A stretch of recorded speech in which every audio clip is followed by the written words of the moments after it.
All right, welcome back to the Daily Edge. As always, I'm here with my brothers, TJ and Todd.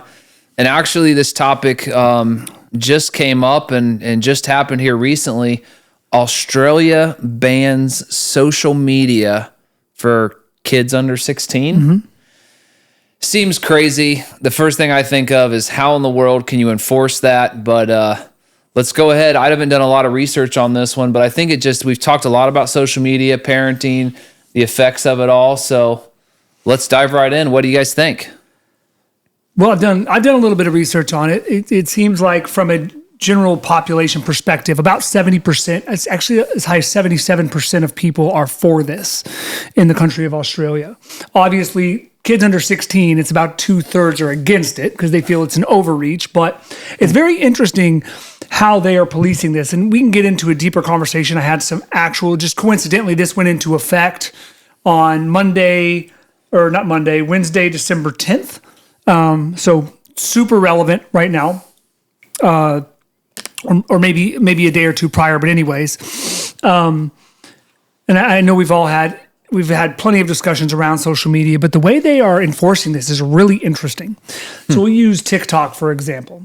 So there's two ways to enforce this, but what they're doing is they're using AI algorithms as well as whatever access they've gained to your device through their end user license agreement. So I believe TikTok's end user license agreement allows them to read certain information about device type and some really high level usage parameters. But what they're doing is if you're a user that uploads content, they're using AI to examine your content. And if it seems like you're somebody under the age of 16, they are requiring verification.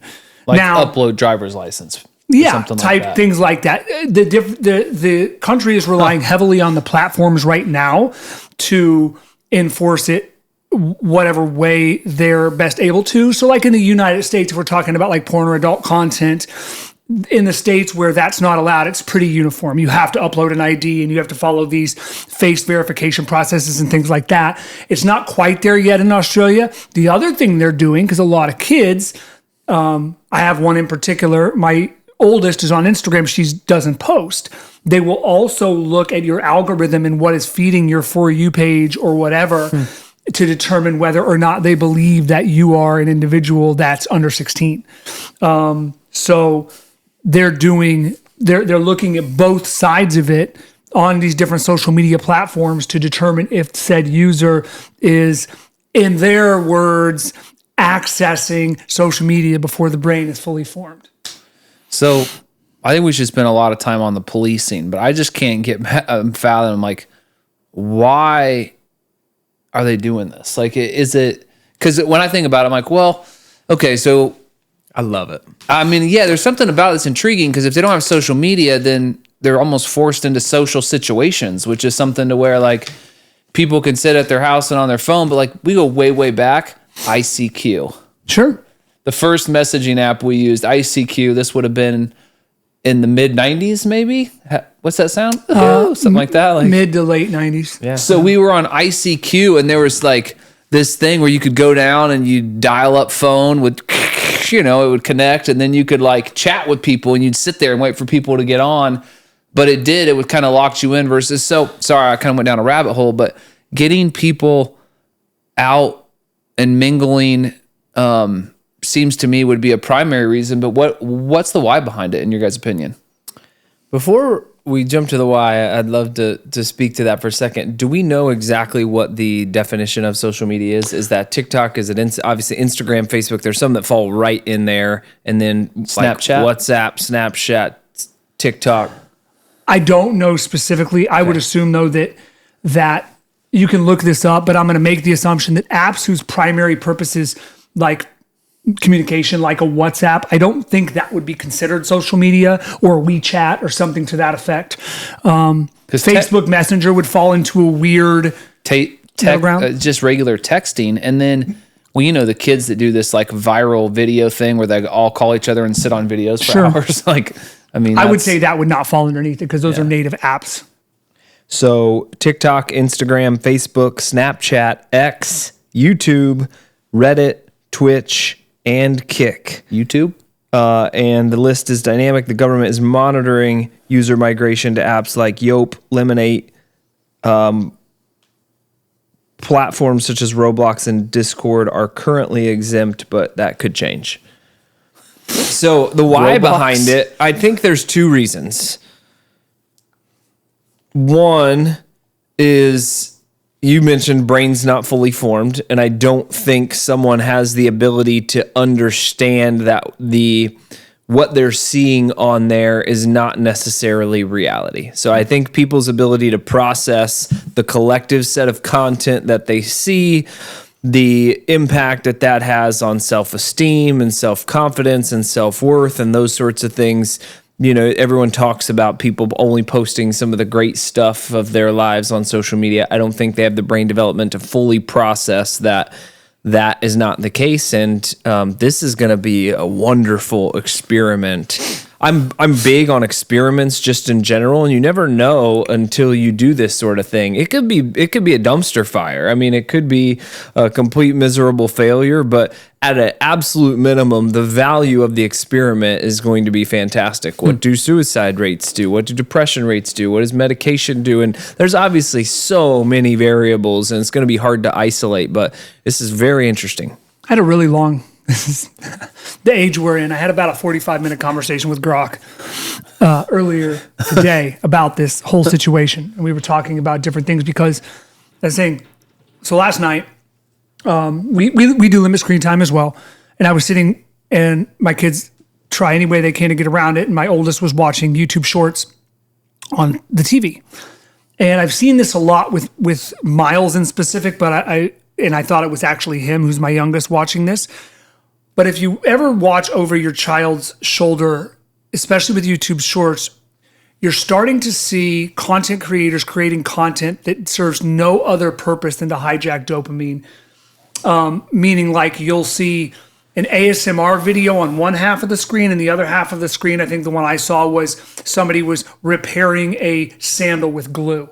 There's no actual real purpose behind it. There's no correlation between the content. It is like these two images or these two videos I know based on A/B testing or whatever are maximally triggering the brain, and they're continuing to keep this person engaged so that they're scrolling more and more and more and more.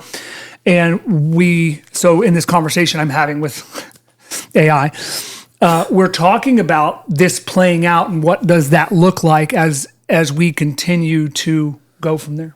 I was going to say, for those of you from an AI perspective, TJ said he had a discussion with Grok. So Grok is known for, of all the AIs out there, ChatGPT and Gemini, Grok is known for having the best, more real-time information. I mean, Google obviously has components of Gemini built into their search, and so articles and things are going to be there. But I believe, correct me if I'm wrong, Grok is one of the better at more real-time information. So I just wanted to throw that in there. This is, I don't know. What are your thoughts on this at this point? Well, I'm starting to think about AI and like, where does AI fit in this, and where and does that? Because I mean, is it about attention? Trying to get people's attention. The formation, is it, people, you can't have this, you can't, and then all of a sudden, like now alcohol is 21 and people haven't been able to drink or haven't. They turn 21, they go crazy, right? So there's introducing stuff into kids over time to teach them how to manage it versus like, so you turn 16 and here you go, like you get your driver's license and then all the social media comes back and you're like, you go really deep. So it will be interesting. You talk about experiments. I don't know, like all my kids have phones. My 16-year-old son is 16 and he doesn't do a lot on social media. My 13-year-old daughter, she was on Pinterest. That's the only thing we let her have, like Pinterest. You get on and look at things. Well, Pinterest has transformed into like an Instagram. Like you can just like, they post things kind of like that. So we decided she's 13, she can have Instagram. And she really just kind of, she gets an hour on it a day or whatever. Is that better or worse? I start to go through like, is this a better idea or worse than her getting an hour a day and getting exposed to it, having that relatability with her friends? But if no one's on it, then no one's on it. It'll be interesting to see what type of habits are created and formed because of it. Because kids are going to want to spend energy and do something. And yeah, it's going to be fascinating. Let's start with this. If WhatsApp exists and some of these other messaging apps still exist, what's the value proposition for social media these days? So if you look at that list of apps that I just ran off, if those go away and no one's on them, because I think a lot of times you mentioned the dynamic is the issue is, well, this person's left out because the other 6 people are on the social media site. So we need to get, we got to get our kid a phone so they can participate and not get left behind with their friends. If nobody's on that, if there's nobody's on, and I'm just going to place a nugget here for a second. We'll come back to it. We talk about people just posting stuff that doesn't give a full view into the reality of their lives. With AI now, people are going to be able to post completely fabricated stuff, let alone just hand selected. So that's a whole nother animal to get into. But what is the value proposition for, let's call it 10 to 16-year-olds? Most single-digit age kids aren't in that. If those apps don't exist, what are they missing out on in life? Outside of YouTube, probably nothing necessary. I mean, and I would say that there are there's now they could get it other places, but I think it's unique that when we grew up, we didn't have other perspectives outside of what our teachers told us in school. Maybe what your parents said, but you didn't ever get to see the other side of the coin. I can think back to certain English teachers wanting you to structure sentences a particular way and then finding out when you're 25 that actually they were wrong or whatever. So I like that element of it, not necessarily to override what the authority figure is telling you, but to give you a different perspective. But outside of that, I think most of the other most of those other platforms out there don't really provide much until you're an adult. And then even then, we're talking about Reddit, X, I can see benefits to those from a news perspective, kind of getting updates on things. I think there's a positive element from a human connection, but that's the super double-sided coin, right? When you talk about the human connection, you're getting, and able to get updates from friends and family across some of these platforms. But there's definitely, if Facebook and Instagram for me went away tomorrow, okay, and you're an adult, let alone someone who's between 10 and 16 who has. So I'll say heavily addicted to Facebook for a while. I gave Facebook up probably 2-3 months ago. I mean, it was so bad to where the day I gave it up and uninstalled it from my phone, I went into the restroom and first thing I did was pull my phone out and I'm like, oh, it's not there. I did the ghost flip, where's Facebook? It was not on my screen. I couldn't flip. And I was like, okay, this is bad. It's having the shakes. So I've given up Facebook and I got to tell you, it's created a lot of space for just other stuff. I believe, back to your question, is there's a learning component. It's like YouTube to be able to learn, but it's just entertainment. So would entertainment, my wife and kids at night, one of their traditions is she's got a hysterical feed. Cats falling, they get in bed and they all get around and they scroll for 10 or 15 minutes and it's funny and they giggle and they laugh and they have a blast with it. So there's a positive thing. But if social media didn't exist and you couldn't get your hands on that content, we used to watch funny videos. I think it just played on Sunday nights when you couldn't pick whenever it played. So would it turn people back to other entertainment sources, radio, television? So here's my take on this. I just had this conversation recently.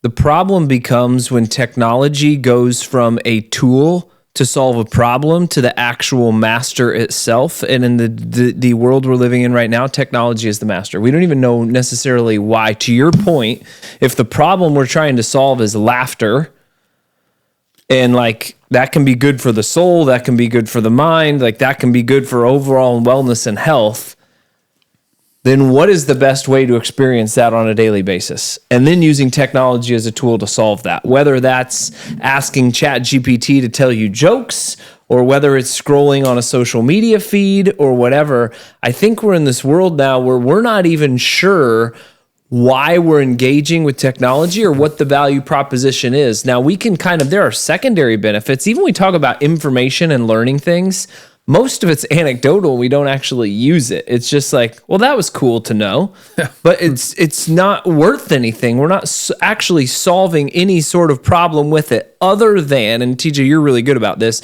You listen to so much content that you can relate to just about anyone in any conversation because you have at least some nugget of information to be able to connect with someone. But I would argue that if your problem you were trying to solve was, I want to be able to have context to connect with anyone I run into, you had a blank canvas, you might solve that problem a little differently. Sure. Is easy access to anything a good thing? Because you could argue like music, Spotify, any music, any song, any podcast I want instantly. And that, are we just trying to fill voids? Yeah, of course we are. Yeah. So one of the things, the conversation I had earlier, I said, well, let's play this out. Let's see where this goes. There's some other things that I'll bring up later in the conversation that are fascinating to me, that are happening as it relates to this quick hit economy that we've curated. But great points. One of the things that we had talked about was that creativity dies. Why write a novel when memes are what sells? Right? Memes are what keeps people scrolling. Memes are what get people clicking. Memes are what build these giant followings on Instagram. Why would you ever spend the time writing something deep?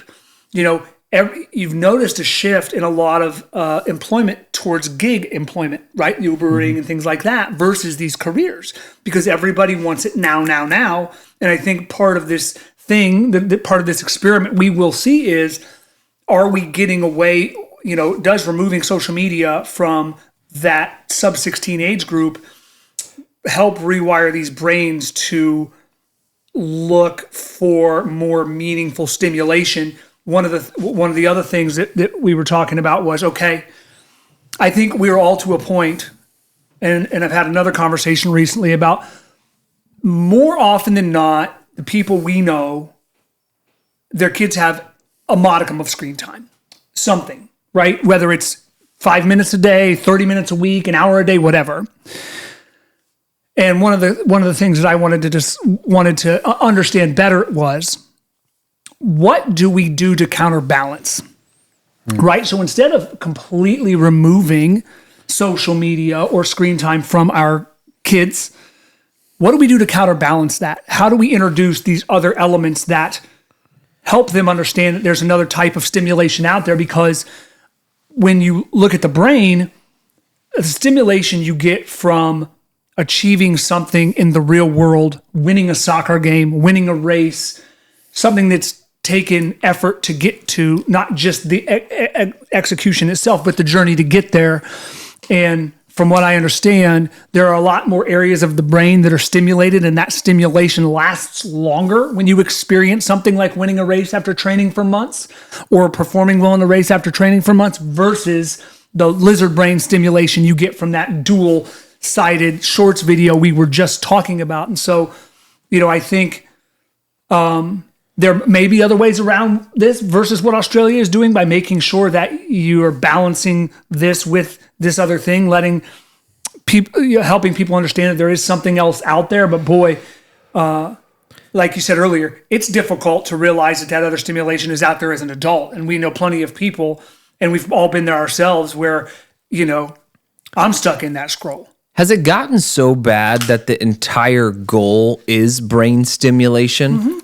As opposed to like some sort of deeper purpose, even because you're talking about more wholesome brain stimulation versus cheap kind of shortcut brain stimulation. Are we at a point where like now the basic purpose to our existence, or like what we're seeking, is just brain stimulation? Has it gotten to that point? I mean, that was my point with that dual-sided video. Like what? Like, I mean, even if you back out from that and say, hey, the problem we're solving for here is brain stimulation, and this is a better way to stimulate your brain versus this, right? But like, I'm even saying kind of a step back from that. Is that really the problem we're trying to solve? Or is brain stimulation designed to be more of a a bonus or a side benefit of that you get to kind of keep you going in your pursuit of a deeper purpose or passion? I think we're trying to serve the brain like a drug. Like, give it what's going to trigger it, and we're not thinking about those longer term. I mean, that's a travesty. But this has been around for a long time. I mean, you can go into video games, right? Like, let's call out Balatro again. Mm-hmm. Like, there is something about completing something, and I played too much recently. I've had to give it up too, but I did get 19 of the 20 challenges done. Let's get there. Video games, I think over time, we've continued to find ways to stimulate the brain to get the emotions that we want to achieve. And it's easier and easier over time, but I think video games, kind of that sense of accomplishment, and now I believe there's a good part of the population that lives in how can I distract myself through the day, through the week, through the months, through the years, with no other real purpose than that. Well, let's talk about, that opens up this huge can of worms. I was listening to the one and only Joe Rogan earlier, and he made a comment that kind of caught me off guard. He's like, I've been addicted to plenty of things, but it's all good things. I'm like, well, who are you to determine what's good and what's bad? But, I think that's an element of humanity, a core element of humanity that drives us towards those deeper purposes and passions that help us build these things that move humanity forward. At least our perception moves humanity forward. So, like, that's another thing to look at. You talk about what are these good and bad addictions that we're feeding, when there wasn't. And so, like, certain people are using social media to get through that day, to just tamp down that feeling. Other people are using drugs. Other people are using alcohol. They're using food. They're using whatever. So it's like interesting drawing a line somewhere and saying, okay, well, it's okay to use video games to keep that at bay, or maybe it's you should never use anything to keep these feelings at bay. You should deal with them in some capacity and move forward. It's interesting, gambling or whatever it is. I was listening to something the other day when you're talking about that, like, who decides what's bad. Guy was on there making a ploy for, like, telling younger kids to get out, have a drink, and socialize and get into some trouble. And he was like, what's killed more people, heroin or sugar? What's killed more people, fentanyl or sugar? And he's going back to, like, these morbid, and he was, to your point, like, what's worse and what choices we make and what things are illegal and unlegal. Because this is about being legal and not legal, right? There's a conversation about this for alcohol, for marijuana now it's a big thing, and now social media. Somebody is deciding, and this is probably another fascinating thing to talk about. Somebody somewhere is deciding what is good and what is bad for the brain or for people in general. And they're unfortunately doing it in a microcosm of a situation, because you can argue in some situations that drinking is bad. In certain families and certain locations, that's a bad thing. And there's other families and locations where you could argue there's control. It's in, it's in an environment that it's okay. And that's probably same for just about everything, but the environment's so important. You can overall say that drinking probably impairs decision-making, right? Like, that's a pretty normal thing. You may have some more fun, you may build some more memories, but it could impair decisions. So, like, there's somebody that's making and deciding this, and they're trying to blanket it across society. And I don't know if it's that simple. I don't know if that's the answer for every person in every single environment. If we're going to circle back to the ban on social media for kids under 16, that's an absolute yes for me. Now, I'm coming from a family, just for context, none of my kids have phones yet. My oldest son's about to turn 12. I'm getting him one when he's 13. I hope he listens to this, because if you don't, what I don't think I've heard yet a good reason why, other than, well, let's, like, introduce them to a little bit so they don't go off the deep end when they get it fully, which they're going to have some exposure to it. But someone give me a good reason why social media for under 16-year-olds. Now, again, I'm going to give you the guys they feel left out. Let's take that off the table, because this is an environment where it's gone for everybody, right? I think that's the only reason. So in this environment, what I'm hearing from you is you're all in on this, as long as it's society-wide. I think the only two reasons are, one, community, and we've done this. I mean, a large portion of Kay's friends have TikTok. She does not and never has. It hasn't changed much. Now she does have some of these other ones like Lock It and Cover Star and some of these other ones that they have that are a little bit toned down.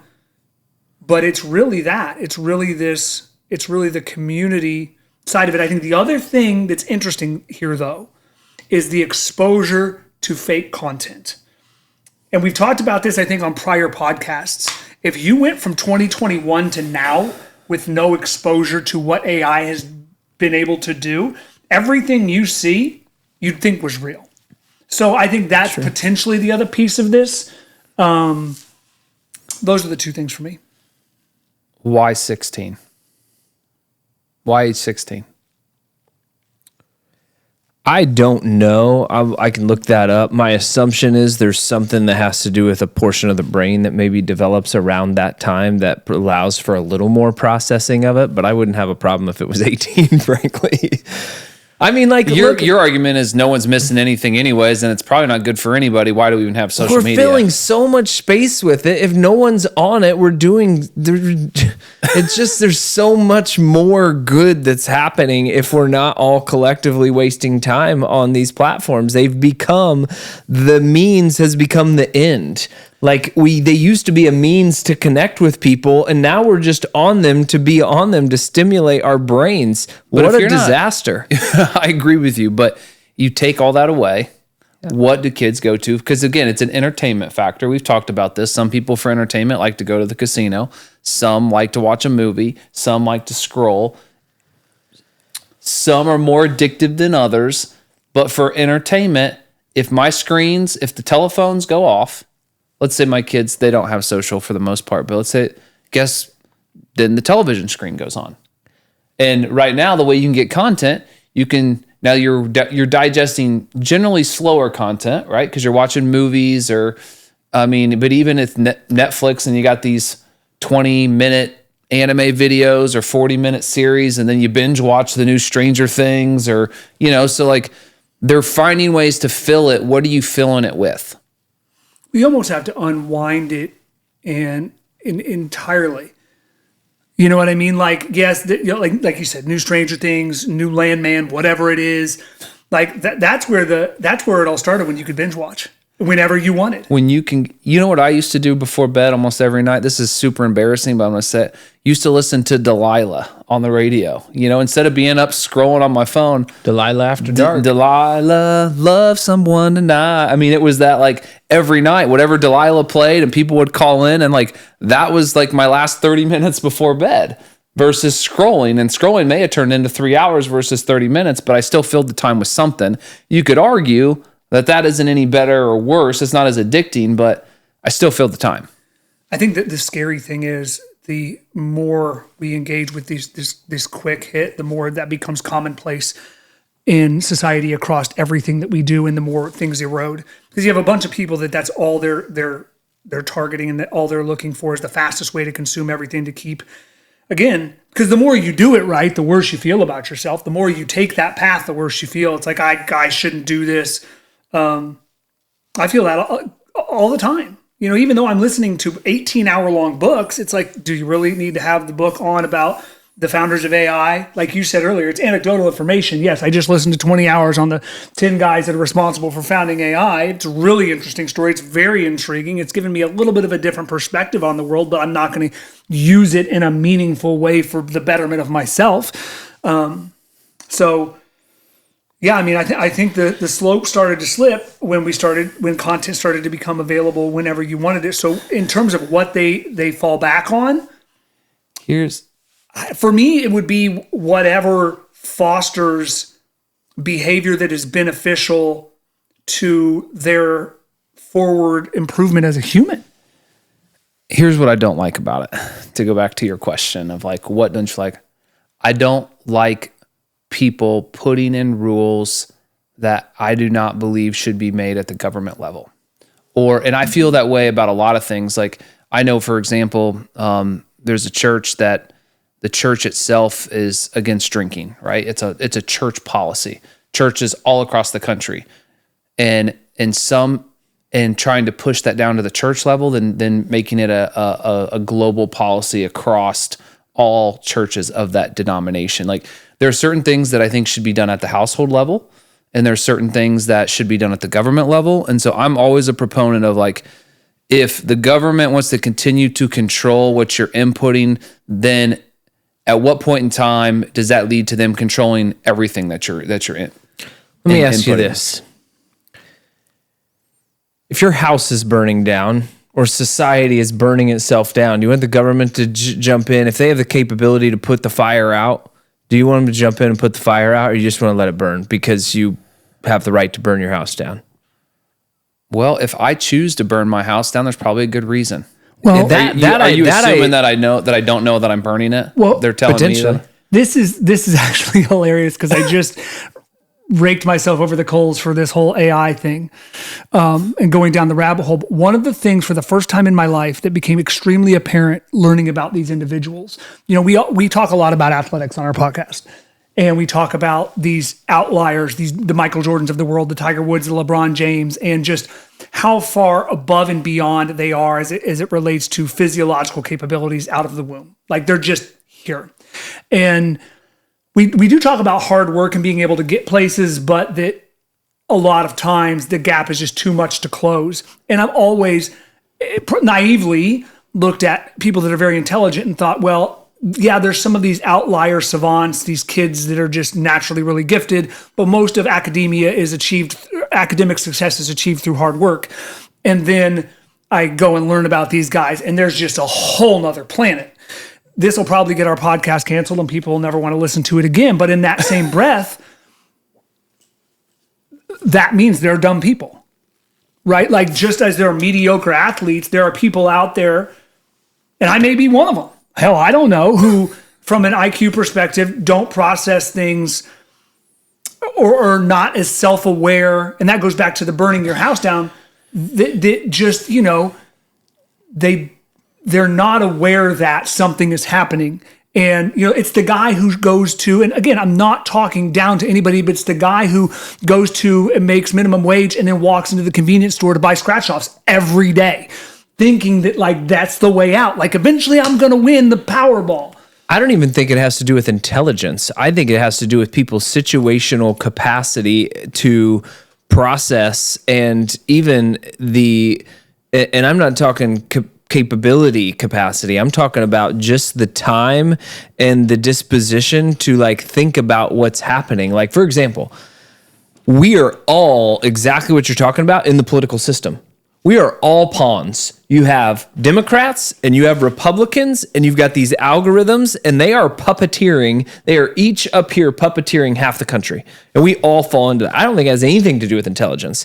I think it is just that we as a society have numbed ourselves and have lost the art and the capability and the interest in even first order thinking through things and drawing conclusions on our own. It's much more convenient to jump on whatever's being put in front of us, and more so outside of, there are certain times we experience things that may contradict that, and those will develop our own perceptions. But to me, that's what's happening here. And whether it has to do with politics or any other form, if you they do this with mice. Like, I think they were injecting dopamine. There was a study they did on mice that with dopamine, and essentially the mouse ended up choosing dopamine over food and, like, starved itself to death. And I'm not, like, comparing humans to mice, but in a sense, for sure, like, if something feels good, you got to remember how we're wired, right? You look at our evolutionary wiring and, like, how we were built to survive, and that's what these companies are capitalizing on, right? They're capitalizing on these deep ingrained behaviors that were, again, have evolved over many thousands of years or tens of thousands of years. And I feel like society, in a sense, is burning itself to the ground, and somebody's got to jump in there and stop it. Well, I mean, yes and no. I mean, I think all three of us sit here, we're self-aware. I mean, yes, I know that, yes, I know that this is being produced for this reason but I'm self-aware about it. Like, there are plenty of people that, I mean, look at some of the documentaries that have come out over the last decade that have examined social media and that give us some of the perspectives that we have. They've examined the negatives of it. And so there are people out there, they're like, yeah, I know this is bad. It is getting more and more difficult to fight it. But I also think there are people out there that have they're just like, they don't have that self-awareness. And that was kind of and maybe it's because they don't have the time to sit around and think about it because life is too much. And that I think is what it is. And even for those of us that have this awareness, the actual knowledge of it and then actually doing something with it is a whole different thing, right? Tony Robbins, knowledge is not power, action is power. So a lot of this stuff we know, but we still find ourselves kind of falling into some of these traps on a daily basis, whether it's over consuming content, whether it's scrolling, whether it's finding ourselves on one extreme of the political spectrum. I mean, I think we're all susceptible to it. And to your point, with all that's going on in life today, just having the time to sit down and think about that and have the realization, I think that is where we probably have a benefit of just what we were born into and where we are now. We have we're out of survival mode, right? You've got this Maslow's hierarchy of needs where you have people at the bottom of the pyramid are trying to survive, and people just above that, it's financial security and things like that. And then, a rung above that. And so certainly as you get higher on the pyramid and you're not in that survival mode, you even have more cognitive space to even think about these things. But absent that, I don't think it has to do with any intelligence or anything. I think a lot of this is just, again, I feel like as a society, we don't have the space anymore. I think the challenge is what is bad and how do you control it? I mean, I think of two movies. I don't know why The Sixth Sense was one of them, but the other one was I, Robot. Like, where does it end? Because you could arguably say we make poor decisions every day. I mean, look at society as a whole. I think there's still, God made us to make choices. We have to make choices. We have to change environments. There's some people that may be dispositioned better for that, but I really struggle with the fact of like, okay, well, social media is not good until you're over 16, so that goes. Well, so then what's the next thing? And then what's the next rule? And next thing, we're all living in a box with direct rules that we report to. We're all robots because everything else we're doing is bad. Our food gets regulated. There's no more Coke or Pepsi. Drinks get regulated and get banned, and this gets banned and everything. And then we're in this little box of very little decisions, but it's good for us. That's a doomsday. Well, but scenario. Like, why is that not again, like government controlling social media, it's not life threatening.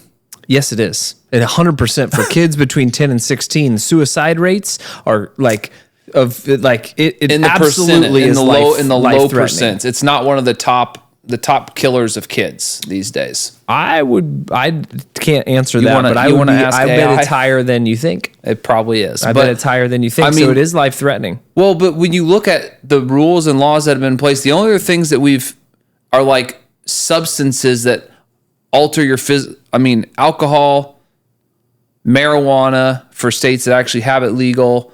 And then there's drugs that are obviously off the market that you can't get. But there are the things that we've banned and the things that we've gone after are been clearly detrimental to people and their ability to even function. And now we're talking about controlling what people consume.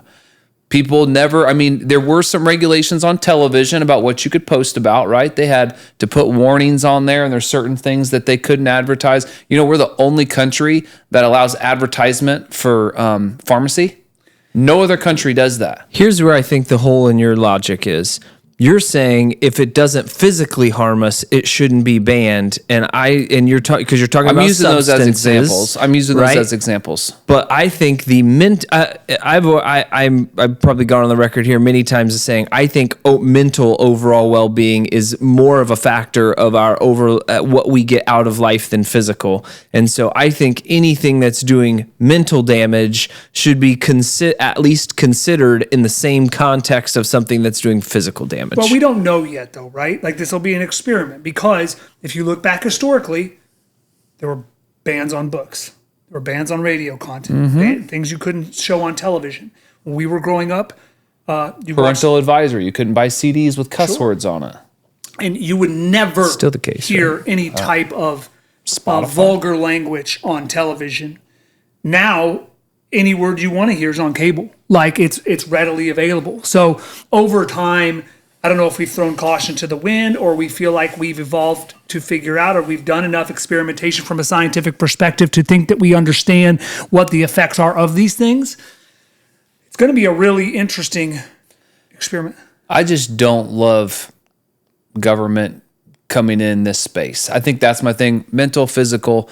I do not love a regulation that I think can be managed better elsewhere at a lower level. Like a state, a countrywide ban is the biggest. I mean, there's hardly anything that's a countrywide ban in the United States. So like to me, that is like countrywide ban is like, it is so clear.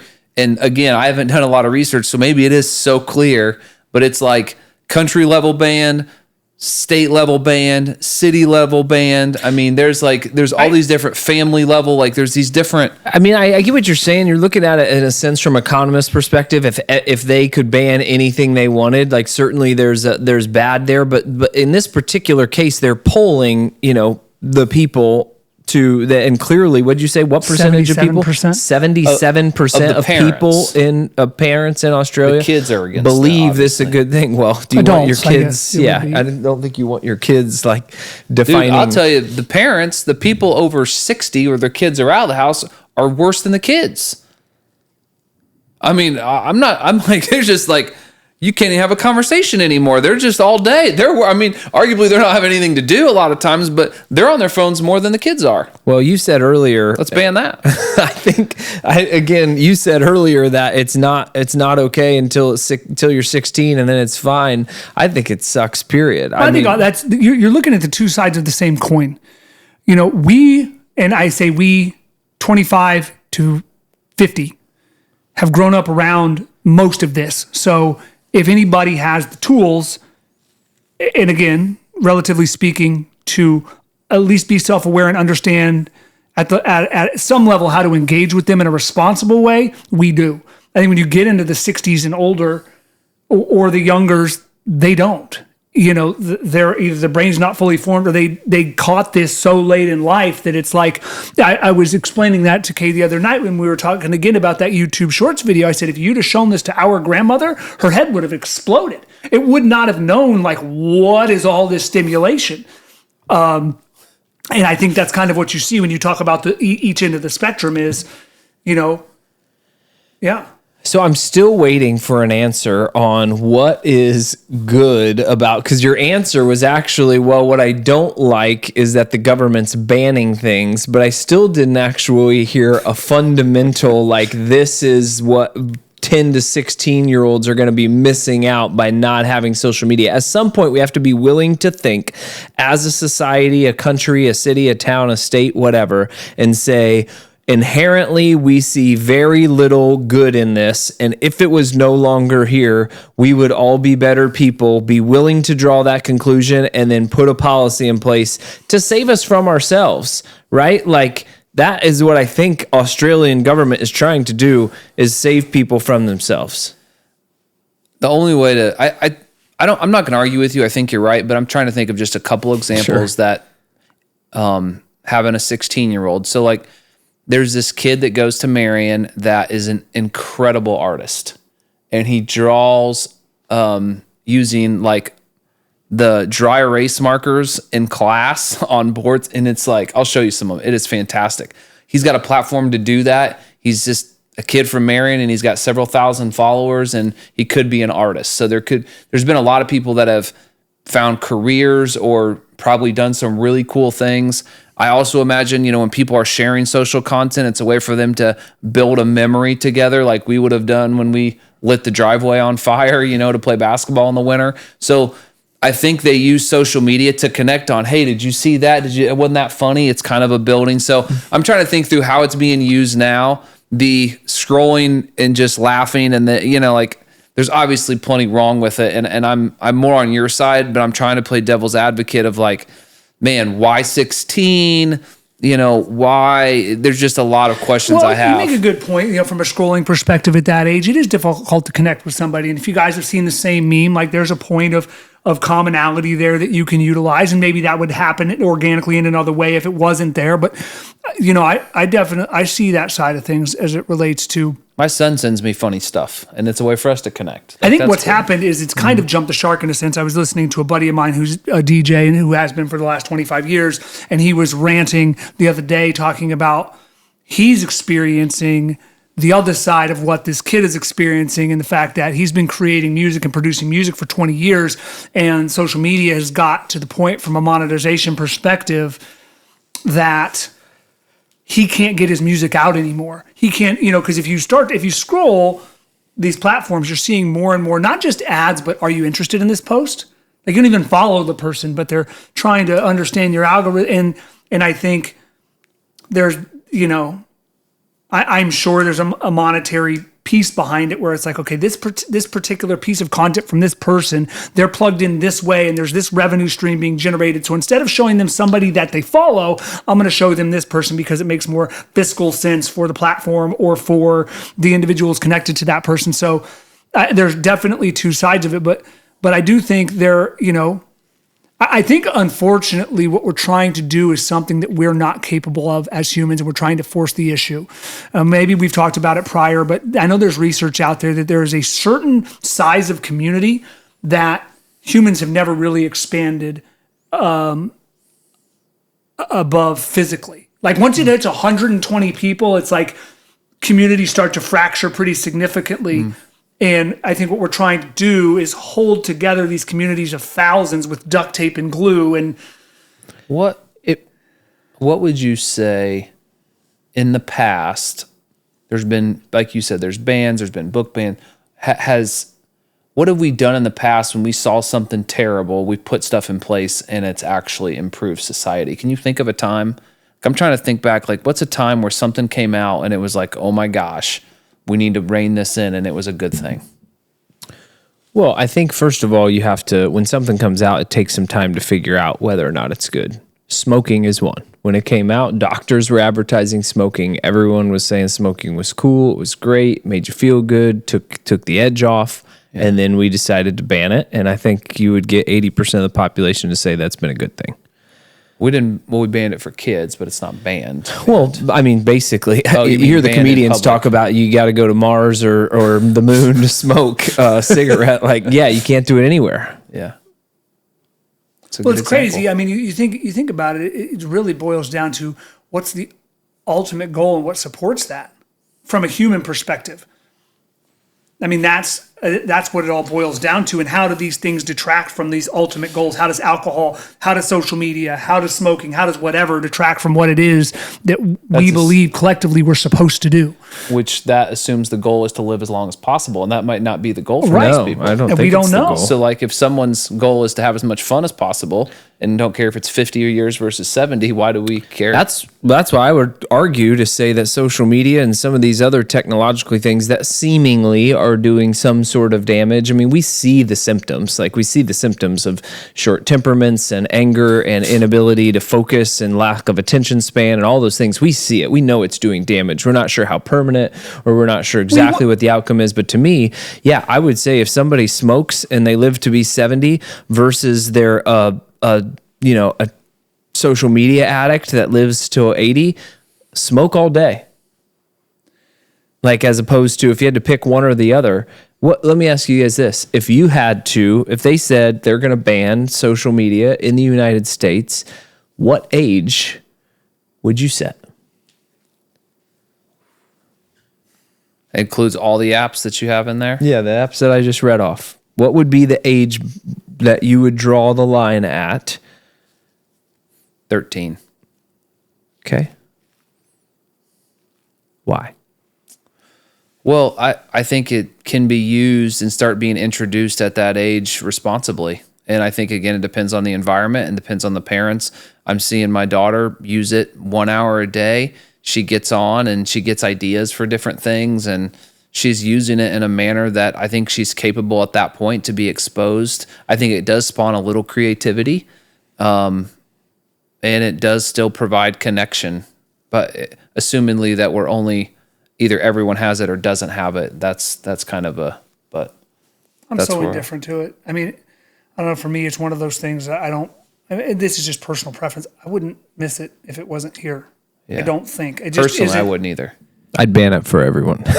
Well, I mean, I'm just all saying. Ages. I want to go back to like. I think you got to mix it up. Well, what part of society?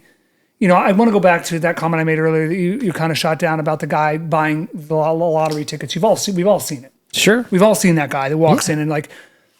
Is there a portion of society that we believe? Is that it? What? I think just to speak to that, the reason I didn't dismiss that, I think it's a reality, but I think that individual is in survival mode. Like just from a desire to keep going perspective, like from a mental health, like depression, like that is one of the small ways that he gets some level of enjoyment, may not have a family, may not have and that is even though it's fleeting, that's his opportunity. I don't know that it's necessarily all I was saying. I just don't know that it was we're going to have to figure out a way to evolve around this stuff. I have to bring this up on this because it's somewhat relevant and just going to blow your minds because I doubt either of you are aware of this. So in that same vein, people that are just getting through, like you talked about, I want to get your thoughts on this. There's a new app that is out, came out in November. It's called Covered, and it's got some pretty big money behind it. They've raised a couple $1 million in their first round. Here's what this app is. Covered. You connect and or upload your utility bills. Rent, water, electric, and you gamble on them. So you upload your utility bill, and it's a $70 water bill, right? And they may give you some covered cash to pull the slot machine, and you could win. What's this app again?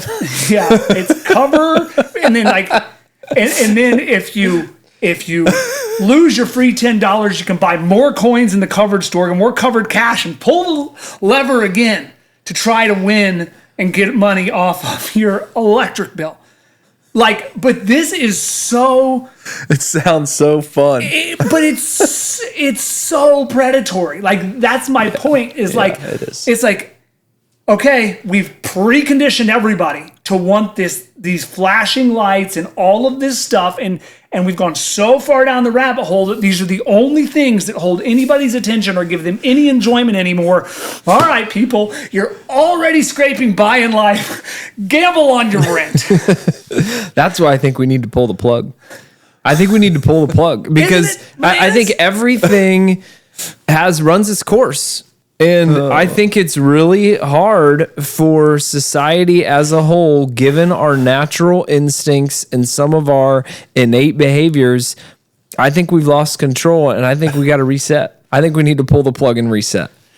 To your point, TJ, I think that's unbelievable. That's what it's coming to. I mean, whether it's that or it's gambling, buying lottery tickets, those should be things done for entertainment and not for your survival and your entertainment. And I think some of these phones and some of this scrolling has given people a way to do that without spending a lot of money, right? Because if you're searching for the dopamine hit, if you're gambling, it's like you're pulling the slot machine and you're hoping, and then if it hits, you get excited, and they've programmed those to get the dopamine so high. With the bill thing, if I knew I could pay my bills kind of regardless, and I could go on and spend $10 and see if this is going to be my lucky month. You know damn well there's not a person on that platform that is in that situation. Well, that's probably true, but that would be a great video. Maybe we do a podcast. I'll put some bills on there and just go for it. It's kind of like when we did the football thing in Vegas, and it was it's almost there. I mean, it was 8 hours, and you guys had another one that went until 6 a.m. where it was you weren't gambling with money to feed your family, which I think happens, but at the end of the day, it's a form of entertainment, and it's a dopamine hit. I think what's interesting about this, and I want to make sure people understand, is I think there is a time in the day and in the week and in the month and in people's lives for entertainment. Like at some point, people just need to unwind. Like you need to get the dopamine hits or however you want to do that. Back in the day, it was like storytelling. I think it sucks that our attention span's so short and it's got to be this very like neurologically designed material that really feels like manipulation.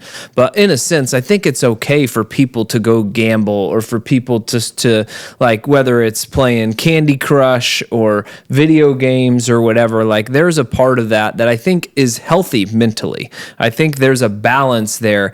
But I think what is happening is this is kind of started to consume people and be, I mean, obviously if people are, they have a profession and they're working for the bulk of their day, they're that's consuming, from a hour's perspective, the bulk of their time. But when you look at discretionary time, when that is consuming the bulk of it, I just think that's where it gets super concerning. The idea of purpose and intentionality and leaving this world better off than you found it, and like that, those sort of ideas, I think have started to have continued to get less and less relevant in society as a whole. Would you guys agree or disagree with that statement? But that's your purpose and value. That's not everybody's. I'm just saying, just in general. I think that goes back to the question that we just talked about. It's like, what if the person who developed Covered is like, hey, I've provided entertainment for all of these people that are scraping by, or I've provided I doubt that's the reasoning, but like, I'm leaving this a better place because now these people who could never pay their water bill at least have a 1 in 20 chance with our Covered cash. Like, I don't know. But I mean, like, you're right. It really depends on what that looks like. And I guess it would take probably another 2 hours of a podcast to historically examine what the foundational things have been in place to drive us to where we are today. And are we in a better spot than we were 200 years ago? Well, yeah, I think that's the thing. It's like the time's going to get filled, to your point, Todd. Everyone's going to take time to fill it with something. And I just visualize like Dad upstairs. If he's sitting in his chair like he used to and he'd be watching TV 8, 9, 10 at night and he would watch what was ever on. He had a bag of chips or grapes in his hand. That was kind of his go-to, right? And now if he's sitting in his chair scrolling on his phone, I mean, it's kind of like, it kind of feels to me like it's kind of, that's why we always struggle with the phones versus the television. As soon as they get off the phones, they turn on their TV. Yeah. So it's like screen time in general versus no screen time. So it depends how far you're willing to take it. And if you're going to say, but I can say like, how many times do I call my dad and just to talk? Well, when I get free time, which isn't very often, I'm more likely to pick up my phone and do something. But if that wasn't an option, would we connect more? Like, would we, like, well, I'm bored. Okay, you're bored. Why don't you call your grandpa and see what he's doing? Or why don't you, like, does it force you into more connection-based things? And I think the answer is yes. The television probably went away from that. It probably took away from that. And now probably social media just is a more addicting form of that. And the reason I say I don't know is because I think about growing up. As we got older, we went to Grandpa. I think he went to Grandpa's house every now and then. But Grandpa also lived a mile away. But think about, I was thinking about this because we had, at the end of November, we had our Thanksgiving with our extended family. Yeah. If you think about that version of the extended family for the level up, I bet we engaged with that extended family like 3 times in 18 years. Remember going to the old UAW hall and like dad's cousins? That happened like twice. So like, does that speak to the fact that because they didn't have the digital connection that we have, where at least with like a Facebook, Klista can see, what we're doing and maybe alleviate some fear as it relates to reaching out to people because she feels like she has a kind of a beat on what we're doing and it feels like it's somewhat of a live relationship versus, oh, I haven't talked to this person in 8 months. I have no clue where they are, what they're doing, if they're busy, So it's interesting. Maybe it does, maybe it doesn't, but I don't know. What? No, I'm just laughing thinking about you can keep up with people online even if you don't want to sometimes. But I can say I never got on social media and left feeling better than when I got started. It's true. It's kind of like checking email. It's like I like to say it's Russian roulette, because I'm never going to pull my email up and be happy I pulled my email up, because even if there's 4 or 5 good emails, there's always the one, and the one just blows up that situation. So not having social media around the last several months has left me in a much more stable mindset. So there is something about what's on there. It also depends, like, I'm either going on there looking for a fight, or like, I can't believe they would post that, or I'm going on there to, you feel like I'm not doing enough, or this person's life is better, or, I mean, there's just like the thoughts that get planted from it are endless. And I agree with this in so many ways. I hope it does, because I mean, I'm going to go deep in, which you're going to be like, oh, it's a doomsday scenario, but like North Korea, right? That's the ultimate control. Do we know how happy the people are in North Korea? I don't think they're very happy. Well, based on the content, we don't even have pictures, but like, you think about that, they can't consume content, right? Like, their content restrictions are, I mean, everything is restricted, but maybe they are happier. I don't know. You know what? I think we ought to be careful with that, because I don't think we know. And the reason I say that is, like, there's quite a bit of documentation based on, and the reason that there's a lot of economic stress there.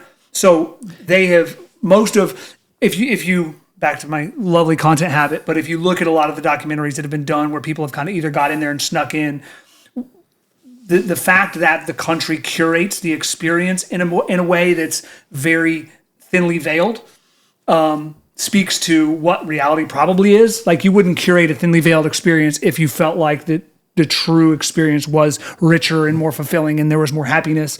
And of the little recordings that happen in scenarios where they are sneaking it, because you're not allowed to obviously record where the government doesn't want you to.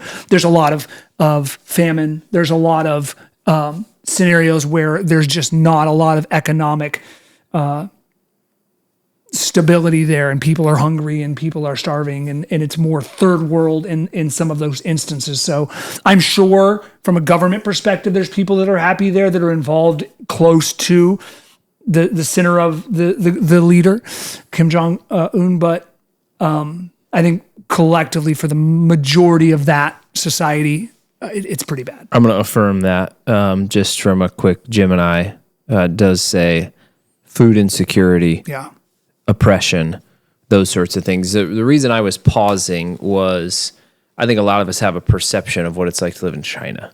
That China, similarly, the government, the government is like massive control, and people are basically just like in their dorms. They go to and from work. They don't say anything. They don't, if they say something out of whack, they get, pulled into a dark corner. They get offed, pulled down a dark alley, put in a body bag, and that couldn't be further from the truth. Yeah, you've been there enough to know that. You've been there to Hong Kong, to Shenzhen, Dongguan, and the people are, certainly there are in areas just like here of poverty or things like that they're going through that, but the perceptions are very different. And, I guess I say that not to suggest we need to go back to some sort of dictatorship or whatever government. I think there's a lot of beauty in the democratic system.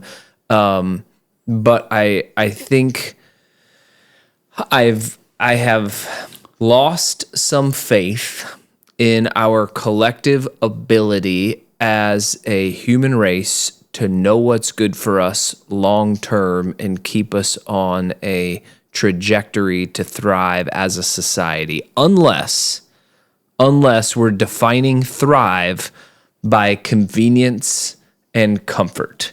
If we're defining that, we're living the best we have ever lived in the history of the world. You can't argue that. From a convenience and a comfort perspective, just the things that are available to us, the quickness to which we can get it, we're doing that. Beyond that, I think it's going to be interesting. Well, I mean, that's what's strange is this whole juxtaposition, right? Like, evolutionarily, I think the way our brain is developed, we are wired to seek that out because it feels better. But what we've talked about since day one on this podcast is the most important piece is the other side of that, right? It's like the hard things are what really drive us forward, yet we're wired to want to seek this relaxed comfort, and it's continually won over the last thousands and thousands and thousands of years of evolution. We've continued to progress. You always use the Rockefeller statement, right? About living better than the richest man in the world did, 100 years ago or whatever. So it's very strange that continues to be the driving force, because that's what you sell. And that's what makes this economy money, is you're selling more and more and more and more convenience to people. What piece of this? So I would say, as a society, we've also lost. We've lost a little bit of a foundation spiritually, I will say. I would say, and maybe religion is a better word, that there's a part of me that feels like a lot of this, like, feeding the dopamine and kind of just being on a mission to satisfy the human brain is even more dangerous in an environment where there is a lack of a spiritual or religious foundation that gives us very little purpose or context for why we're here and what we're supposed to be doing. I think there's a combination effect there. Like, that's my hypothesis, that there's those two combinations of things makes this even more dangerous. React to that. Yeah, no, I would agree.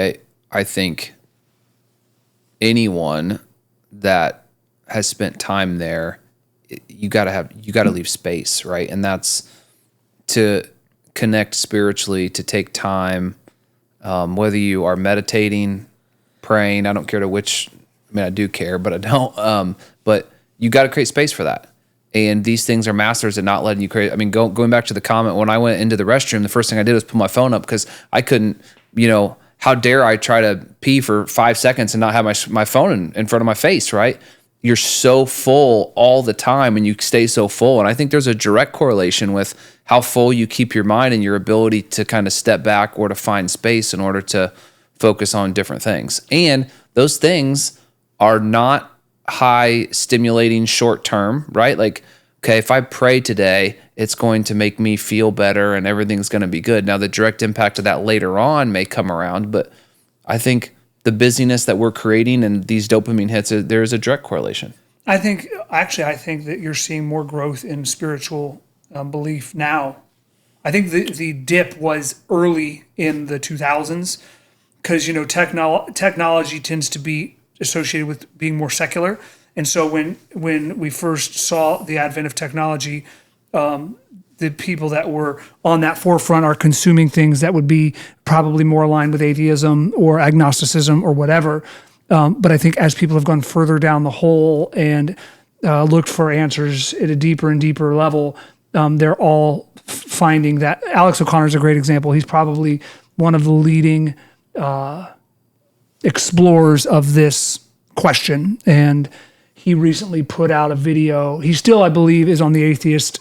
He got taken out of context a couple of weeks ago because he made a comment about he now believes God is more likely than he did when he started his journey. And they basically posed it in a way that it made it look like he said he believes in God. But I do think, like, somebody like him who's had every conversation with every person you can imagine on both sides is finding out maybe this is more likely than I thought it is.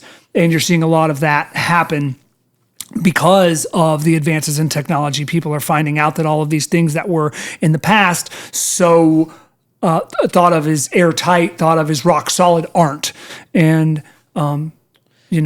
so it's interesting. I hope that continues. In my mind, that's still a little bit of a micro trend. I would agree. I mean, with everything we saw with Charlie Kirk and some of those things, I don't know how big that trend is and how big that cycle is back to more of a spiritual foundation. But I was just looking for the other day, and maybe this is, I'm assuming this is across Christianity in the U.S., which is obviously the primary, the biggest of the religions. But I think I saw in I wish I knew the years, but I think it's over like the last maybe 20 years, the marriages in the Catholic Church have gone from like 450,000 or 500,000 down to barely over 100,000.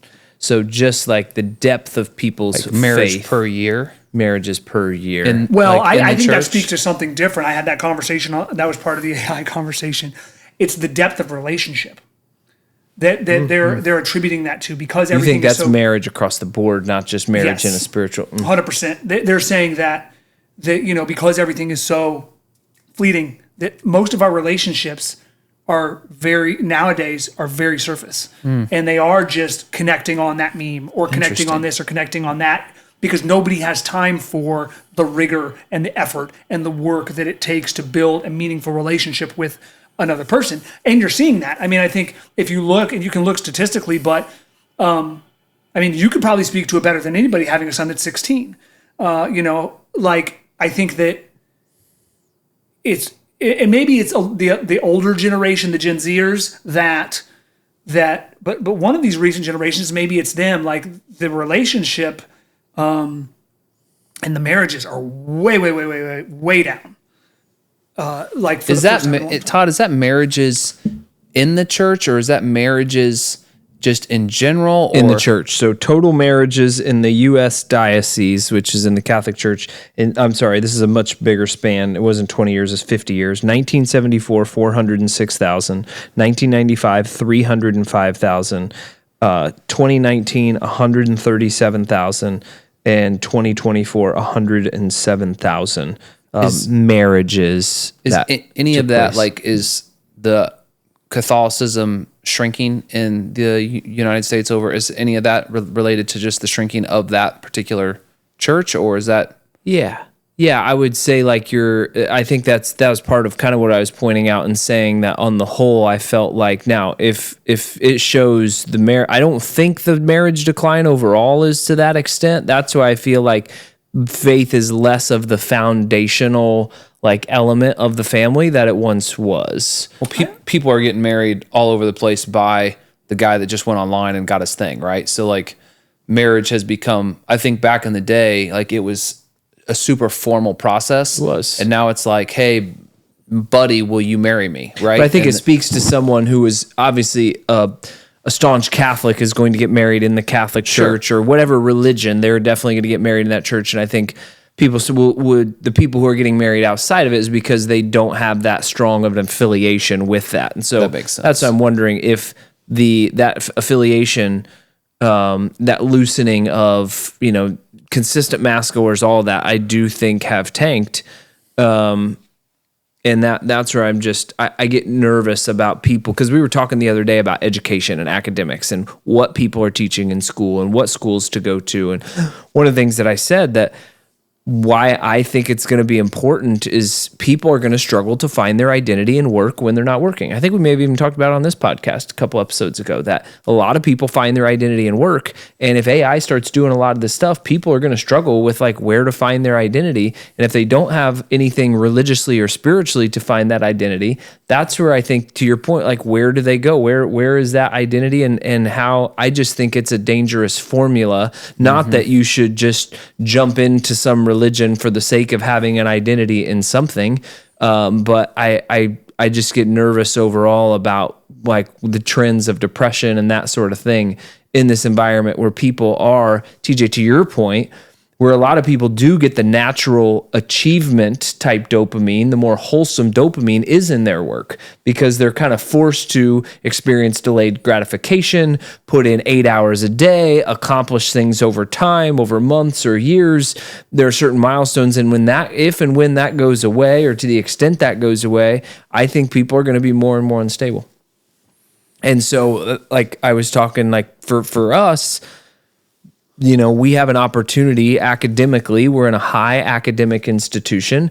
We can continue that trend and go for the high school that's maximum academic performance and trying to allow them to achieve at the highest possible levels, or send them to a Catholic high school for them to have more of a depth in their faith. And we're probably going to go the latter route because I think that's going to be really relevant in 20 years. I don't know. It's going to be really interesting to see. Don't disagree. Well, that was it's a fascinating topic. A lot of fun with that, a lot of opinions. No social media at all, period. I can't really disagree with that. I think there's a lot of benefits of that. It's going to be fascinating to see how they police this and how this transforms the kids. The problem is we probably won't know for a decade or more. We'll see. Yeah. So thank you guys for tuning in. We'll see you next time.